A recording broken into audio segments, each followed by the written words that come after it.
Well, a very good morning, ladies and gentlemen, and welcome to the first of our Cunard Insights lecture programmes today. And our speaker trained originally with the RAF. He became an international airline pilot. He's lived and worked in several different countries, and he has spent more than 22,000 hours in the air. Ladies and gentlemen, please welcome David Henderson.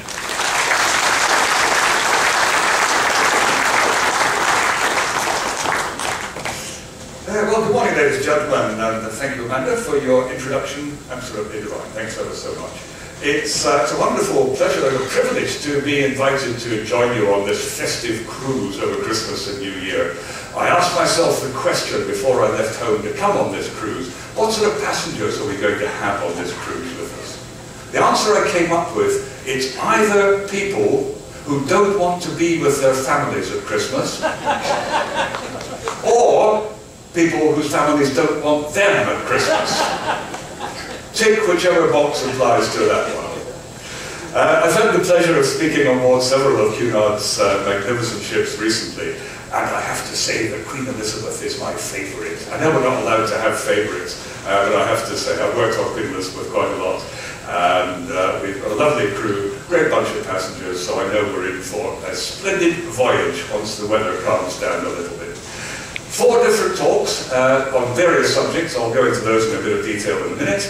And the times may or may not vary. They haven't given me the exact times of the talks yet, so just make sure you check every day in your ship's newspaper to see what time things are happening. The times do, of course, vary even more for those who forget to adjust their watches. Okay? Those that get the watches right will normally turn up on time. I must just dispel one myth before we start. And that is that Carnival Cunard pay me vast sums of money to put you off flying.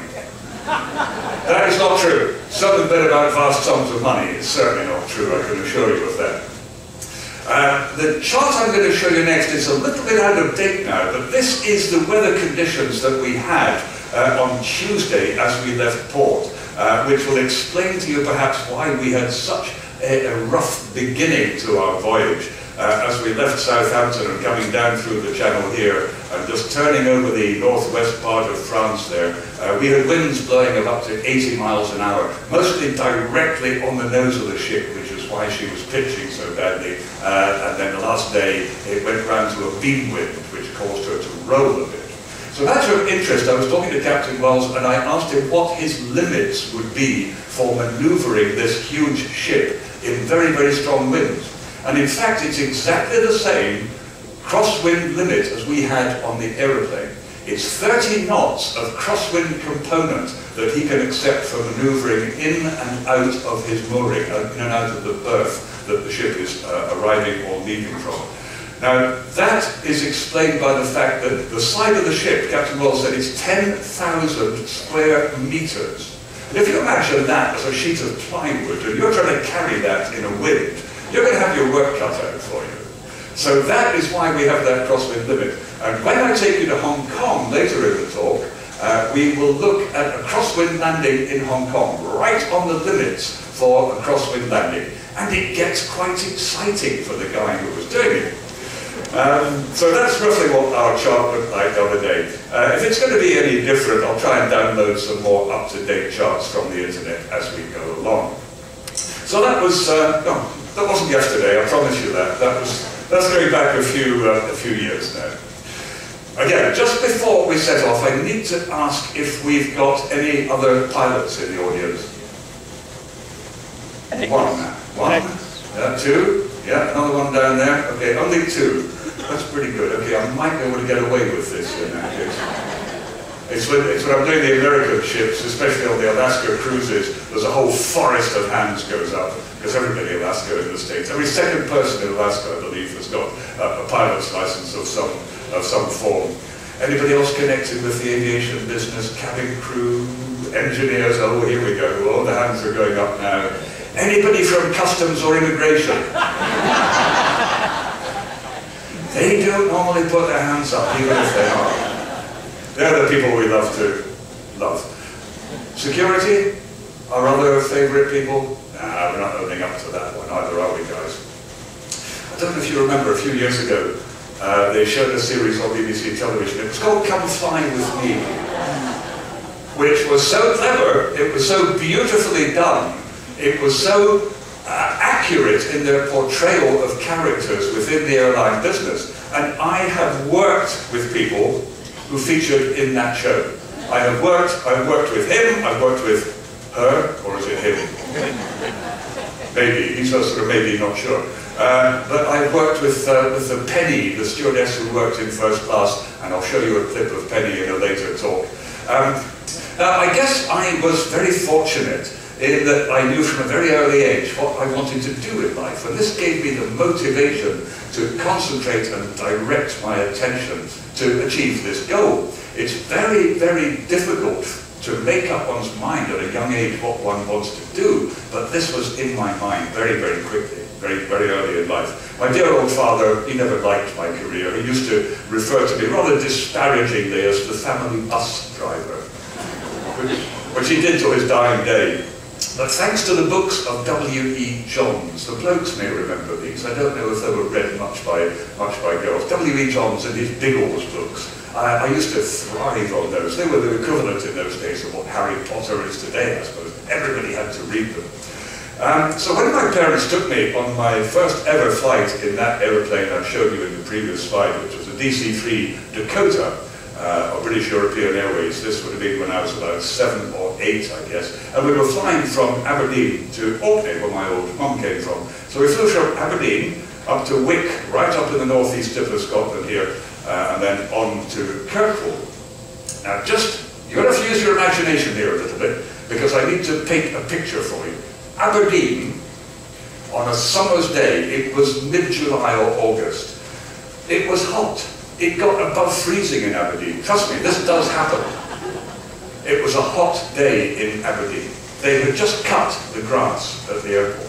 There was that lovely smell of new mown grass. On the airfield itself, the tarmac was hot, and it gave off that beautiful tarry aroma. I don't know about you, but I just loved that smell. Now, there was the heat, there was the smell of the grass, the hot metal from the engines, there was hot oil, there was the smell of what's called avgas, aviation gasoline, which is the fuel that was used to power these engines. And all these smells all mixed together. A couple of lungfuls of that, and I was a virtual addict. I mean, there's no other word for it. A couple of big, deep lungfuls of that. And then we boarded the aircraft through these big, big barn doors at the back here. And then you walk up this very steep incline in the cabin up to the front seats. We were sitting up here, just behind the cockpit there. And I tried to peer into the cockpit to see the captain and the co-pilot sitting there. And this old captain, and he looked ancient to me. He was probably about 30. But he had white hair, white beard, white moustache, and I guess he was an ex-wartime pilot, which is why he had white hair at a very early age. And they sat in this absolutely antiquated cockpit. It wasn't called a flight deck, it was called a cockpit in those days. And this was where the Lord and Master and his assistant sat. And the captain swiveled round in his seat. The captain always sits in the left-hand seat on an aeroplane. Co-pilot on the right. Captain swiveled round in his seat. And he told me to come up to the cockpit after we took off. Closed it all, started up the engines, we taxied out the end of the runway, did a power check on his engines, running them up to full power, checking the feathering of the propeller blades, and then he lined up with the runway, opened them up to full power, they went trundling down the runway, the tail comes up, and then a few seconds later you're airborne and climbing away into the clear blue yonder. In this very elegant airplane. It still looks an elegant airplane, something that was designed and built in the 1930s. Absolutely extraordinary. So having got this idea in my mind, how does one go about achieving this dream without crippling the old man? Now, my old man, as I say, he was very disparaging about my choice of career, so he gave me £10. £10 he gave me. He said, go and buy a couple of hours of flying training at the local club and see how boring it is. Right? It was £4, 10 shillings an hour in those days to learn to fly. Gives you a slight idea of how long ago that was. So, much to everybody's surprise, I succeeded in gaining a place at university, and I was doubly lucky to be accepted as a member of what are called University Air Squadrons. I went to Aberdeen University where I studied modern languages. So on the Air Squadron, we were taught to fly by Her Majesty the Queen. She very kindly lent us some of her aeroplanes when she wasn't using them herself, and she lent us her instructors as well. Now, this is not a flying club the way you would think of a flying club. It is highly, highly competitive. The entry into the squadron, they have about 100 applicants for every one place on the squadron each year. So it's very, very highly competitive.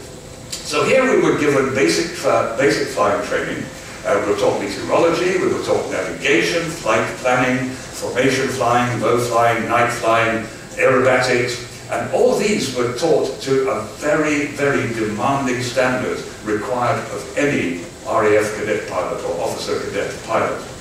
And it's an excellent trainer, basic trainer, easy to fly, but difficult to fly consistently accurately. So that will show any flaws in your flying whatsoever. It's amazing really when you think that these squadrons have been spared the cuts in the local defence budget cuts that we've had. But it obviously is cost effective for the Ministry of Defence to maintain these because they're attracting a sufficient number of high quality graduates to join the armed services to be the future leaders of our armed services. Now, as you can see, I bore quite an uncanny resemblance to Prince William in those days. Oh, sorry, that is William. No, sorry, that's me. Big one. Yeah, that's me with my steed. Now, while I was on the squadron, although my interest was still civil aviation, I was sold the idea of a military career by the boss of the Air Squadron, who I think must have been on commission for every graduate he got to join the Air Force from his squadron. And I really enjoyed the flying, I enjoyed the way of life, so one morning I woke up, had a few beers the night before, woke up and found myself in Her Majesty's Royal Flying Club proper. That was again me and my trusty steed, and this shows Prince Charles, Camilla and William at his Wings Parade. Now Charles learned to fly on exactly the same type of aircraft, the Chipmunk aircraft, in 1969. And we very nearly did not have King Charles III in waiting. Prince Charles came very, very close to killing himself in this exact aeroplane we see here. What he was doing one day with his instructor, they were doing aerobatics. And before you do any aerobatics, of course, you're going to use up a lot of sky for carrying out these maneuvers. And what you have to do is make sure that all the sky all around you is completely clear before you start throwing your aeroplane around. They did all this, and then they pulled up into a loop-the-loop maneuver. In other words, going down, pulling up, going right away over the top, and then down the other side again, and pulling out of the loop. They did all this as they pulled up into the vertical. An aeroplane which they had not seen before had wandered into their airspace and was crossing directly above them. The instructor took control, of course, and he manoeuvred that aircraft as fast and as hard as he possibly could to avoid a collision with the other aircraft. And at the investigation afterwards, the instructor reckoned that they missed the other aircraft by about 20 feet. So that's how close we came to losing the Prince of Wales. Having trained on that at university, the basic jet training was carried out on this little aeroplane here. Those of you from Yorkshire who live anywhere near the Vale of York will know and love this aeroplane. It's gone now, unfortunately, but we were not your best friends, were we? I have to say, for the people of Yorkshire. We apologise now, because we were noisy. We did make a lot of noise in that beautiful part of the world, but I understand why you hated us. So this taught us the basics of jet aircraft flying. High altitude flying, relatively high speed. It wasn't a high performance airplane, but it taught us the basics of progression to faster and more sophisticated aircraft types. The advanced training was carried out on an aircraft which I'm sure you'll recognise because it was flown by the Red Arrows up until about, it's almost 20 years ago now since they retired, this magnificent little airplane here called the Folland Gnat. And it was such an exciting airplane. It's the most fun a young man can have with his clothes on, bar none. Because the scale of the aircraft was such that the student was sitting in the front here, the instructor sat in the back seat here. And if you imagine that, oh well, I'm 6 feet, And the student sitting in the front here, his 6 feet student, his backside is going to be about there, and his legs, his feet are on the rudder pedals down about there. So the scale of the aircraft, you don't so much get into this airplane, you more strap it on. It's like sitting on the front of a paper dart, and it was just so incredibly exciting. Again, this gives you another idea of the scale of the airplane. That's me standing with the airplane. I'm 6 feet, so the top of the canopy, when it's sitting on the ground, is only 6 feet above the ground. So your backside is only, what, 2.5, 3 feet off the ground probably. So when you're zipping along the runway at close on 180 miles an hour, you really get an impression of speed. This was a very sophisticated little aeroplane also, quite complicated technically, and was not the most forgiving aeroplane in the hands of an inexperienced student pilot. And the attrition rate was slightly higher than they would have wanted it to be. We used to operate at low level a lot of the time in this aeroplane around Wales, that we were based in Anglesey, in RAF Valley in Anglesey. And we used to use Wales was our low-flying area then, and a lot of it at low level, and we did have quite a large loss of students. The next type after that was the Hawker Hunter, which was a magnificent aeroplane, way outdated now, but it does roughly the same job as F-16 would do today, to be honest. It was good as a high-level interceptor. It could climb up, it could intercept enemy aircraft. It was also exceptionally good at low level as a ground attack aircraft. I was on the day fighter ground attack role, which meant that I spent most of my life around about this height above the ground, where we could come in unseen, very fast, very low, strike, and get the hell out of there again. This suited me very well because you might not believe this, but I actually don't like heights very much. I don't like heights. A pilot who doesn't like heights. No, it's true, honestly. I can't go up the step ladder to clean the windows. You think I'm joking? I'm not, honestly. So I'd done about 5 years in the Air Force, and my hankering for civil aviation was still there. So it was time, I thought, to make the transition to that stage. So I came out of the Air Force and joined this little outfit here. People from Yorkshire will know and love this little airline, North East Airlines. That was then taken over by British Airways, and I finished up on the Lockheed TriStar, which was a magnificent aeroplane, absolutely superb aeroplane. Probably the most sophisticated aeroplane of its era. Most of these have been phased out now. You may see the odd one flying around the world, but very few. It was one of the first aircraft to have what's called a fully automated flight management system. It had inertial navigation system, flight management, which would navigate the aircraft for us. It would control the engine thrust in the climb, the cruise, and the descent, and it left us literally as computer operators, I suppose. We were monitoring the aircraft the whole time. It had Category 3 automatic landing capability. In other words, we could land in pretty thick fog. We only had to be able to see 3 runway lights at our decision height, and then we could continue the landing to roll out. If we couldn't see anything at that stage, we still had to go around, whereas nowadays the newer aircraft have got 0-0. They don't have to see anything at all as they land when they come in. The other great thing the TriStar had was called an underfloor galley, and down in the belly of the aeroplane there was a huge underfloor galley, and there were 2 lifts in the centre of the cabin there, which they used to bring the food up and down, trolleys and cars used to go up and down in there. And that was the most popular job on the aeroplane, working in the underfloor galley. The girls could get down there, they'd get off their uniform, get their t-shirt and jeans on, stay down there, they got a cigarette down there, and the great thing is they didn't have to have anything to do with the passengers, which made the job really worthwhile. I spent about 10 years on the TriStar altogether, then I moved on to the Boeing family, the Boeing 767-300 extended range aircraft, as it was called. Twin-engined aircraft, but quite long-haul capability. We used to operate that with just 2 crew, 2 pilots, on sectors of up to 10.5 hours, which is quite a long time to sit on your backside, to be honest. That was with an outfit called Gulf Air, and then after Gulf War I in 1991, Gulf Air never really recovered, and it's since been superseded a lot of the ways by Emirates, by Etihad, by Qatar Airways, and it's become a little bit of an also-ran, I have to say. By this stage, I'd been offered a job with Singapore Airlines flying the Boeing 747-400, on their ultra-long-haul routes. We called the airplane the Queen of the Skies, and she was an absolutely gorgeous airplane, and they had some other rather gorgeous things too, I have to say. Now I'm talking about the one on the right. Yeah, right. Oh, they were gorgeous. I mean, the Singapore girls, everybody I've spoken to who's flown Singapore Airlines, they said, oh, we flew Singapore Airlines. It was absolutely fantastic. Wonderful cabin service. And so anyway, that's what I had to put up with for all these years. So that was it, 15 years living and working in Singapore, flying what I thought was the best aeroplane in the world, around some of the best routes in the world, and that was it. So that's me, that's my pedigree. I thought today we'll go on a trip to Hong Kong, but I'll take you to the old airport, not to the new one. Who's landed at the old airport in Hong Kong? Yeah, there's always a great forest of hands goes up on that one. And I'll try and answer the question, was it as terrifying as it seemed?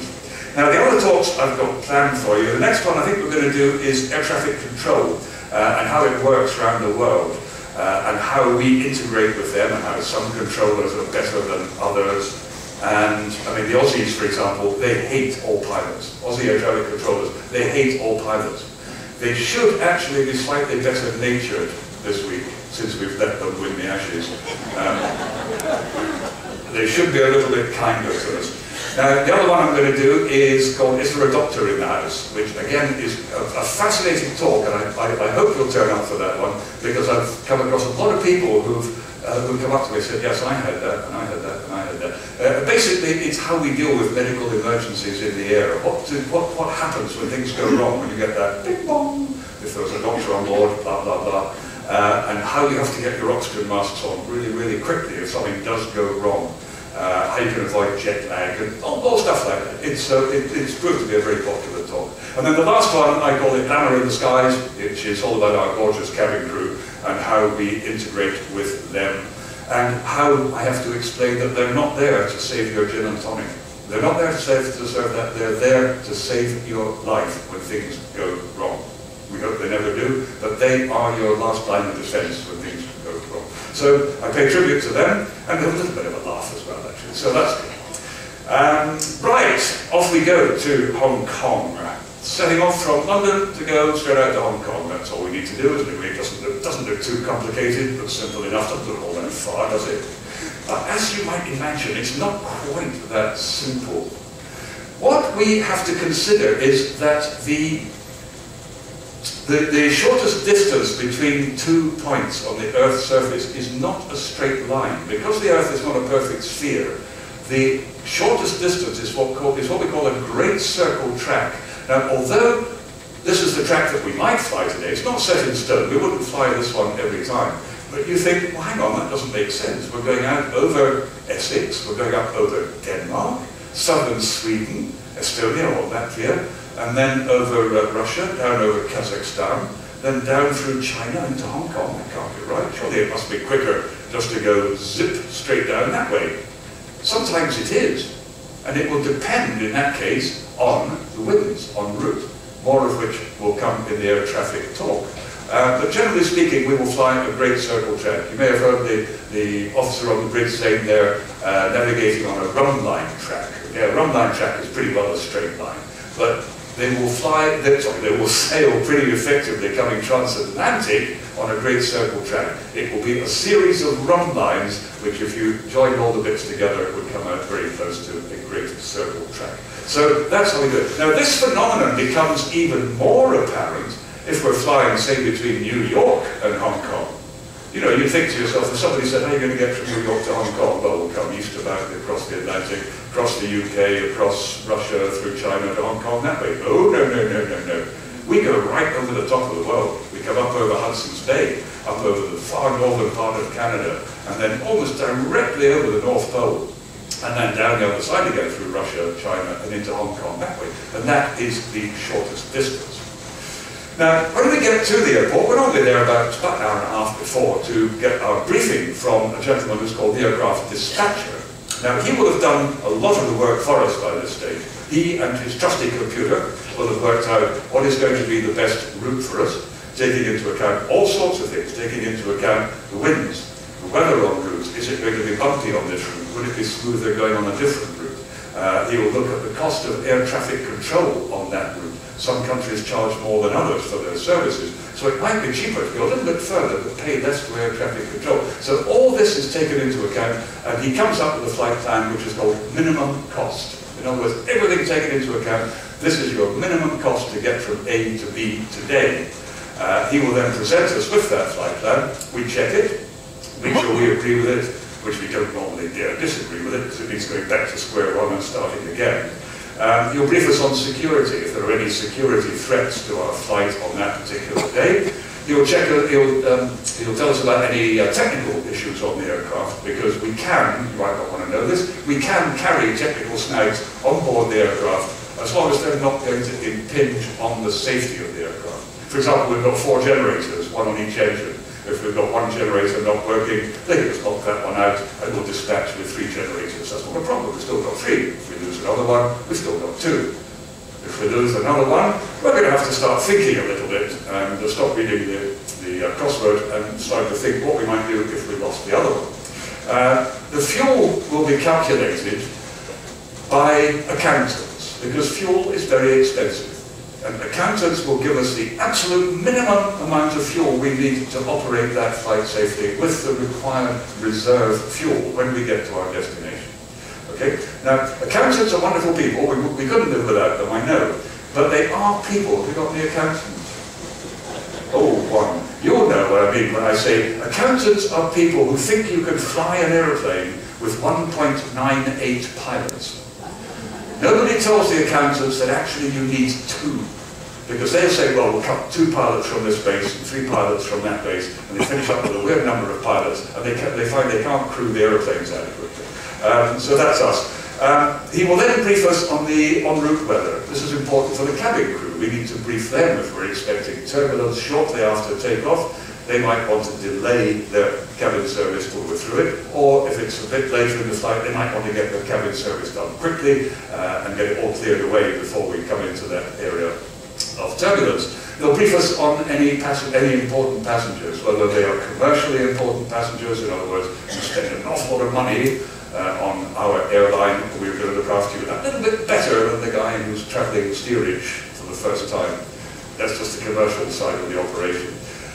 One of the other most important things, of course, is the destination weather, which the Met man will have to forecast for us some 13 hours in advance. Because we need to know what the weather in Hong Kong is going to be, not now, but 13 hours from now. And during the typhoon season, it can change very, very quickly, and it can create a little bit of a challenge sometimes. More of that as we approach Hong Kong. Now, the cabin crew, they'll normally brief separately, unless we are carrying heads of state, heads of government, prime ministers, presidents, people of that status, who will be travelling with their own security people on board the aircraft. Are the security people armed? What armaments are they carrying? What ammunition are they carrying on board the aircraft? And we need to know who they are, where they're sitting, and what they're going to do if there is an incident on board the aircraft. Okay, so we get out to the aircraft about 45 minutes before departure. You've probably noticed this. Sometimes you may be sitting in the terminal, you'll see one of the pilots come down from the flight deck and take a walk around the outside of the aircraft just to make sure the engineers haven't missed anything. I mean, they do miss things very occasionally, and a pilot might just pick it up. It doesn't matter who does it. It can either be the captain or the co-pilot, or either of us can do it. If it's a nice summer's spring morning, then I'll do it. If it's pouring with rain and freezing cold, then of course the co-pilot will do it. We'll get our air traffic control clearance. We'll then get clearance to push back from the gate. The guy comes along in his tractor, attaches it to the nose wheel here, pushes us back from the gate. We don't use reverse thrust from the engines for the pushback manoeuvre. It's always done by a tug, and he pushes us back from the gate and points us in the right direction, disconnects his tug, we hope, and off we go. At this stage, we will also have calculated our speeds that we're going to be using for each takeoff. Each takeoff, we have these critical speeds which we use as we trundle down the runway, getting faster and faster. Normally, we leave the ground at maximum takeoff weight of about 180 miles an hour, 180 to 190 miles an hour, and just as we establish in the climb, we're doing initially about 200 miles an hour. The fuel, don't worry about the layout of the fuel system too much, but that just gives an idea of the plumbing of the fuel system in the wing, because effectively the wings are huge, huge fuel tanks. We can carry up to 170 tons of fuel. Okay? That's about 400, sorry, the takeoff weight of the aircraft is about 400,000 kilos. So we're carrying 170 tons of fuel. That's about 42% of the weight of the aircraft is fuel as we go trundling down the runway here. As I say, most of the fuel is carried in the wings. There's this huge belly tank in the middle here. That carries 38 tons on its own. And then right down at the back here, in the stabilizer, we've got another fuel tank which carries 10 tons. And that will pump the fuel forward from that tank into the center tank when it gets to a certain level, to keep the center of gravity of the aircraft at an optimum level. Now, when you see the aircraft parked on the ground, setting off on a long flight, you'll probably see the wing hang down a lot. This is because the weight of the engines are hanging down on it, the weight of the fuel, and the wing tips will actually hang downwards. It looks a bit of a sad bird. It looks like a bird with wet wings.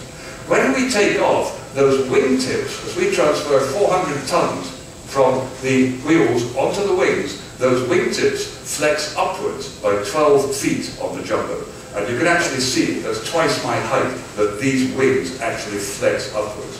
The 777 and the Dreamliner, they have even more flex than that in them. I don't have the figures, so I'm not even going to try and guess that.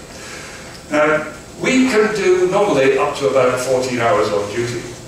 Because we have on board flight crew rest facilities, we can extend that up to 19 hours. People ask me if this is the members' lounge of the Mile High Club, and I have to disappoint them on that one. So with these rest facilities on board, we can extend our duty periods up to 19 hours, because we can go to bed and have a little rest halfway through the flight. So that's the cabin crew's rest area. That's our rest area, just behind the flight deck, so that it's not me or one of my colleagues, just behind the flight deck, so that we can get back on the flight deck quickly if we're needed. We don't just get out and leave the seats empty. Sorry, don't worry about that. What we do is we've got 2 captains and 2 co-pilots, so we share the flying during the flight, about half and half each. So what we've been doing now is we've been airborne for about 12 hours, I guess. Some 6,000 miles have passed since we took off. You've had your rubbish dinner, you've had your rubbish breakfast, watched some rubbish films, I expect, and probably had a couple of hours pretty fitful sleep during the night. So we're now approaching Hong Kong, probably from down over mainland China, up in the top left-hand corner here. So as we come down over from China, from Shenzhen, we're going to be coming down there over the new territories. The radar controller will then give us a series of headings to fly as we come in on the approach path from west to east, where that green arrow just came in. So we're flying west to east, but the runway you can see here is that little yellow strip that sticks out into the bay here. So we then have to make a turn fairly late in the approach, at between 500 and 600 feet. We're going to be starting a turn through about 47 degrees to get lined up with that runway. Now, this gives an indication of what it actually looks like. This was after they closed the airport and they started reclaiming the area on the runway to build commercial property on. So this will be our final approach, this yellow track here. And that doesn't give us a lot of time to get lined up with the runway. So we'll be coming into a place here, it's called the checkerboard, where there's white arrows pointing. And that is simply a sort of red and white checkerboard, which I'll show you in a minute. This is the chart that we would use if radar's not working. We have to refer to the old chart of the air and just fly it absolutely as a procedure, rather than being given radar assistance. We'd normally like to come in, of course, from the north there and make a straight-in approach. But that doesn't work, does it? Because of this high ground up to the north here, these little green splodges here, that shows high ground up to the north, which we would not be able to have sufficient clearance from if we came straight in from the north. So there we go, coming in over Kowloon, Mongkok, up in the Kowloon, down there to the checkerboard, and then making our turn where that blue arrow is to line up with the threshold of the runway just there. So that's a lovely shot of an Air France 747 just coming round the corner there. He's halfway through his turn now. There's that checkerboard. Up until a few years ago, that was a requirement to be able to see that checkerboard as part of the approach. And in the background here, of course, you can see that high ground, which we must obviously turn inside, and there's no way that we would have clearance to come in over that high ground and still maintain a safe descent profile. So that's the reason why we have to do this. Quite unusual approach. That's one of our aircraft in roughly the same part of the turn. He may be a little bit further around the turn. It's got quite a lot of bank on there actually. It's probably got about 35 degrees of bank on there. And he may have a fair old crosswind. We'll look at him in a minute. And again, the high ground up to the north and the northeast. This is a lovely shot here. He's just about to roll out of the turn on this one, and he will be lined up with the runway. That's this guy here, he's about the same position, but from a slightly different angle. And again, we have to avoid the tower blocks, and we have to avoid the high ground up there. Now, in Hong Kong, the weather, as I said, can change very, very quickly. And as we come in, we may well have a wind from the southwest. Okay? Now, the runway, as I said, that is aligned from northwest to southeast. The wind is probably going to be coming across the runway. And as the typhoon goes through, then we are going to have a lot of changes in the wind speed and direction. The wind velocity, in other words, the speed and direction of the wind can change very, very quickly. So this guy here, he's been caught out just a little bit by the wind, and he has been blown through the runway centre line. Okay? He's just gone through it slightly by the wind which has blown him through that way. You've got a choice here now. You can either make a correction to get back on the runway centre line, or you can think, okay, I've made a mess of this, I'm going to climb away, I'm going to climb up, I'm going to climb out through the Lady Moon Gap here as it's called, climb up, tell radar what we're doing, and ask them to put us in the circuit again for another approach and landing, and try and get it right next time. So here he is, he's making that correction to the centre line. He's doing a good job there, there's not a lot of problem with that.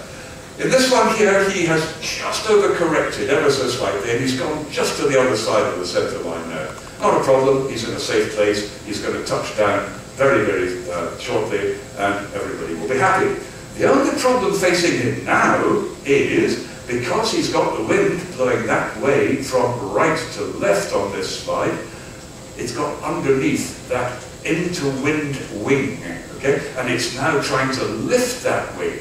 And if that happens, that's not a problem. His problem is that this engine pod here is going to get very, very close to the runway. And in some cases, they have been known to scrape the pod, as it's called, scraping the pod along the runway.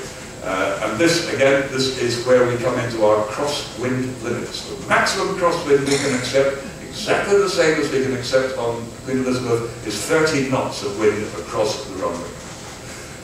If I elect to land with a crosswind component of 32 knots, which I can do if I wish, and I get away with it, I will get no thanks for it. If I elect to land with a crosswind component of 32 knots and I scrape a pod, the repair for that will come out of my wages.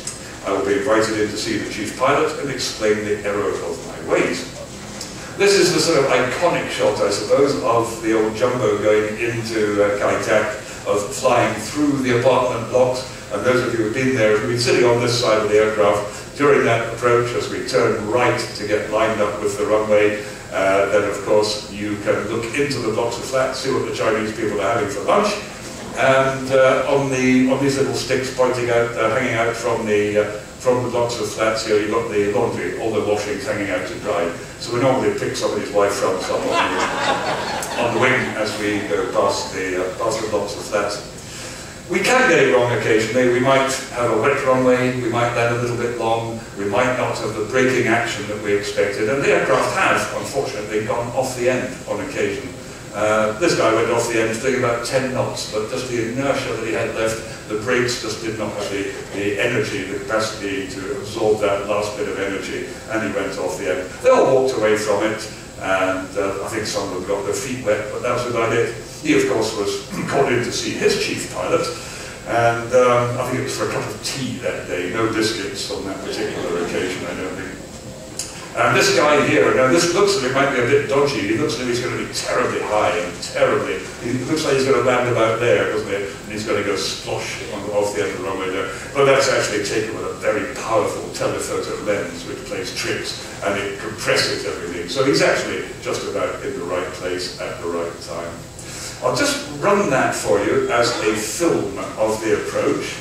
And we start the film as the aircraft comes towards us, and he is now on that west to east heading towards the checkerboard, and in about 15 seconds he will be starting that turn to the right. I will say, not an aerobatic manoeuvre, it's a gentle turn, it's about 30 degrees of bank, but he is a little bit more bank on, and he also turns the aircraft much further. It's like swimming across a river. If you want to finish up directly opposite, you have to aim upstream, which is exactly what he does. He finishes up with his aircraft pointing into wind, so that he is tracking down the centre line of the runway.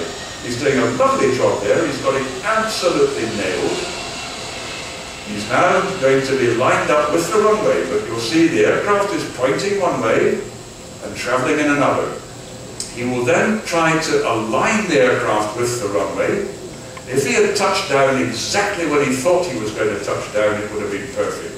Unfortunately, he doesn't quite make that, and the aircraft now begins to weathercock into wind. See that? There is weathercocking into wind, and he actually goes about 25 degrees off heading.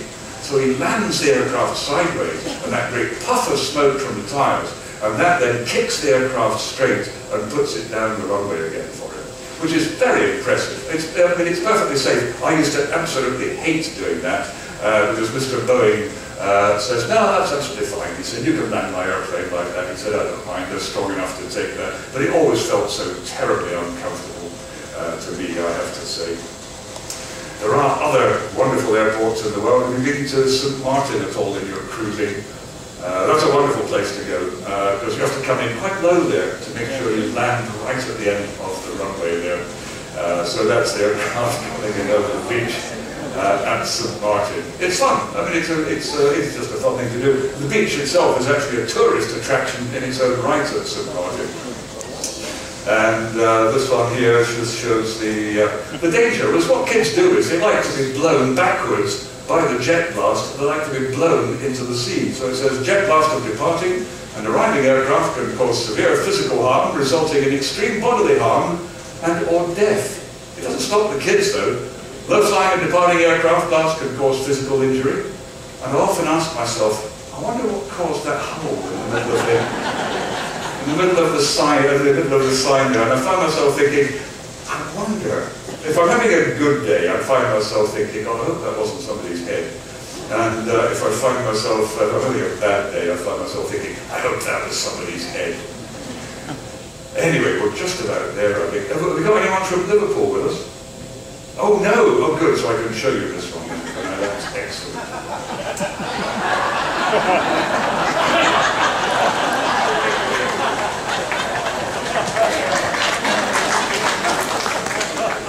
That's what you come back to in the morning.